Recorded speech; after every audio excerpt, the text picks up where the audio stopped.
بسم اللہ الرحمن الرحیم۔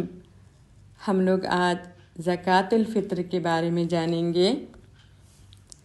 صدقۃ الفطر حضرت ابن عباس رضی اللہ عنہما سے روایت ہے، رسول صلی اللہ علیہ وسلم نے صدقۃ الفطر کو فرض قرار دیا تاکہ روزے دار کی روزوں کے درمیان فضول باتوں اور فحش کلامی سے صفائی ہو جائے اور مساکین کے لیے کھانے پینے کا بندوبست ہو جائے۔ قربان جائے ہمارے نبی پر، کس طرح سے ہر پہلو پر سوچا کرتے تھے۔ الحمدللہ کہ ہم ان کی امت میں سے ہیں، الحمدللہ۔ تو جو کوئی صدقۃ الفطر کو نماز سے پہلے ادا کر لے تو یہ کیا ہوگا؟ قبول صدقۃ الفطر ہوگا، اور جو نماز کے بعد ادا کرے تو یہ عام صدقات میں سے ایک صدقہ ہوگا۔ تو ہم کو کیا چاہیے کہ نماز، عید کی جو نماز ہے نا، اس سے پہلے ہم کو ادا کرنا چاہیے۔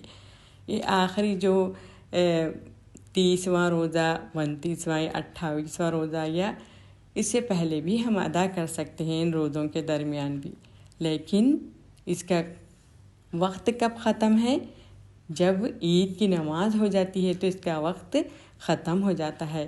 اس کے بعد جب دیں گے تو ہم کو یہ عام صدقہ کہلائے گا۔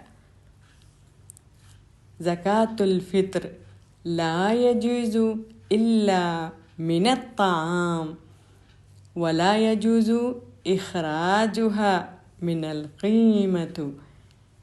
زکوٰۃ الفطر کیا ہے؟ جائز نہیں ہے کہ ہم پیسے ادا کریں۔ ہم کو چاہیے کہ کوئی کھانے کا ہی سامان دے، جیسے کہ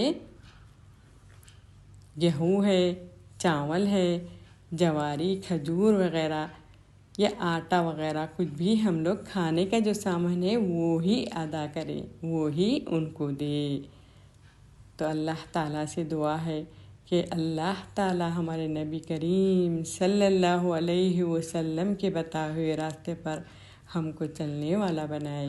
آمین یا رب العالمین۔